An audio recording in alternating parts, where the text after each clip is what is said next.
সিফালে খোজকাঢ়ি ফুৰোঁতে বহুত দিনীয়া পুৰণা চিনাকি লগৰ এজন লগ পালোঁ দেই, আমাৰ অমৰদা। ইছমাইলটো দিদি আকৌ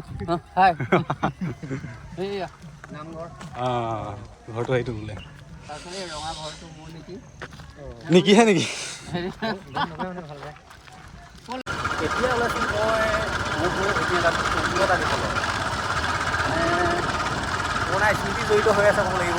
সেইকাৰণে এপাকমান খাই যাওঁ বুলি আহিলোঁ। লগত আছে অমৰদা। সেই তেতিয়া বন্ধু দুইজনে এইফালে তাৰ টিকলিজনীও আছে। মই পাহৰি থাকিলোঁ। পূৰ্ণিমা গৈ আছোঁ।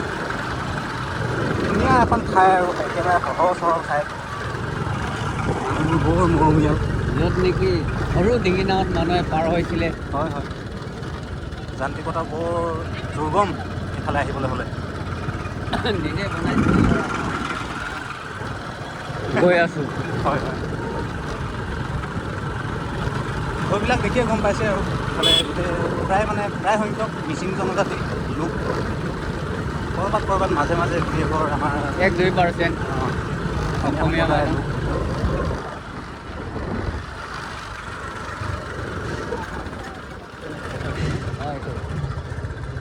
ফুৰিবলৈ আহিছিলোঁ আমি চাৰিজনে, কিন্তু চাৰিজনৰ পৰা এতিয়া এজন থাকি আহিলে বদলি। সেইকাৰণে এতিয়া মই মালিক ভাই পাছফালে বহিলোঁ, পৰিৱেশটো আপোনালোকক অকণমান দেখুৱাওঁ বুলি।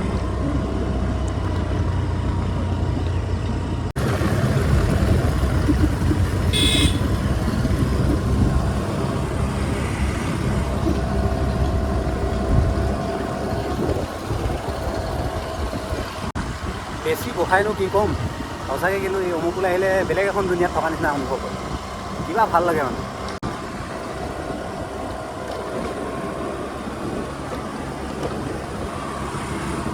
এতিয়াও বেলি ডুবিবলৈ আছে ভালেখিনি। আমাৰ হাতত আছে অকণমান, সেইখিনি সময়নো কি কৰোঁ বুলিয়ে ওলাই আহিলোঁ। নহয় আমি এইখিনি এই চাইনবোৰ্ড কেইখন যে, এই চাইনবোৰ্ড কেইখনৰ পৰা আমি ৰাস্তা কামত আছিলোঁহি। এইখিনি ঠাই আমাৰ কিবা স্মৰণীয়।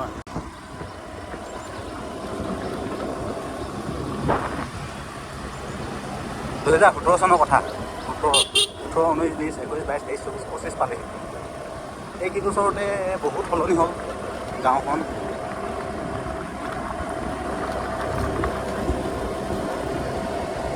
এইটো ৰাস্তাই যাওঁ শিলুটি আনোগৈ এখন নদীৰ পৰা।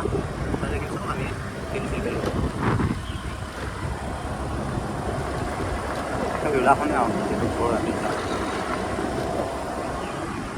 টাৱাৰো বহালে।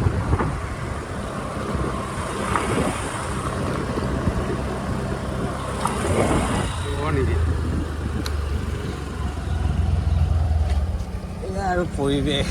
এইটো ঘৰতে থাকি কিনে আমি ৰাস্তা কামত মানে হেল্প কৰি দিছিলোঁ। আমি আছিলোঁ এই ঘৰটোতে, আমি সেইফালে, কিন্তু বিশেষকৈ এই ঘৰ মানুহৰ তত্ত্বাৱধানতে আছিলোঁ। কেনেকুৱা কয়, ভালে আছে? ঘৰটো ষ্টাইলটো অলপ বেলেগ কৰিছেগৈ। ঘৰৰ ষ্টাইলটো অকণমান বেলেগ কৰিছেগৈ। ঠিকে আছে। আজি বেছি দেৰি নাই হোৱা, এই মিটিঙত আহিছোঁ। লাহেকৈ ওলাই মেলি আহিলোঁ মানুহ ঘৰৰ পৰা। এতিয়া দেখুৱাম আপোনালোকক অমুকৰ যিটো দতুঙৰ এই পাৰ, দতুঙৰ সিটো পাৰতো আছে গাঁও, কিন্তু দতুঙৰ এইটো পাৰত যিটো লাষ্ট সীমা, আমাৰ শদিয়াৰ যিটো লাষ্ট সীমা, সেইটো দেখুৱাই আহিছোঁ। ব'লক, বেছি দূৰ নাই ইয়াৰ পৰা, কমচে কম আৰু 2.5 কিলোমিটাৰ 3 কিলোমিটাৰ। অঁ অমৰদা,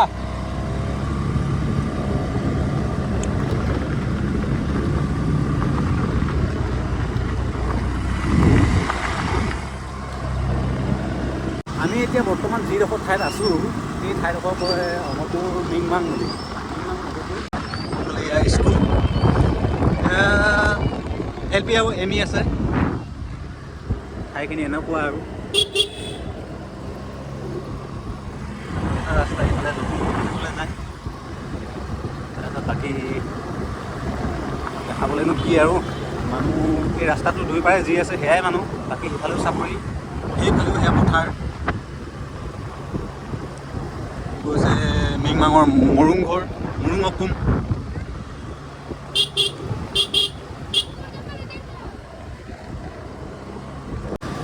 এইখিনিতে এটা গাঁত আছে, এইখিনিতে এটা পুখুৰী। পুখুৰীৰ নিচিনা মানে নদীয়ে খান্দি দিয়া হয়। এতিয়া দতঙৰ এইবাৰো একেবাৰে শেষৰখন গাঁও সোমালোঁ, লাচন গাঁও। এয়া হৈছে লাচন গাঁও।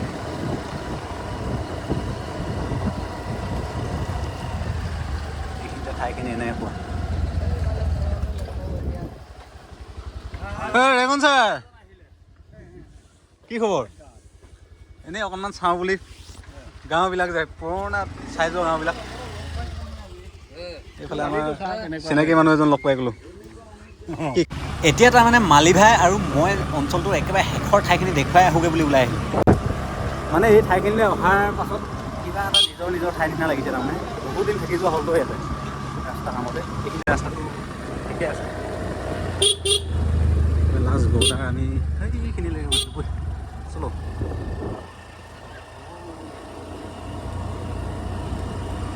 গৈ থাক, শুনাই গৈ থাক।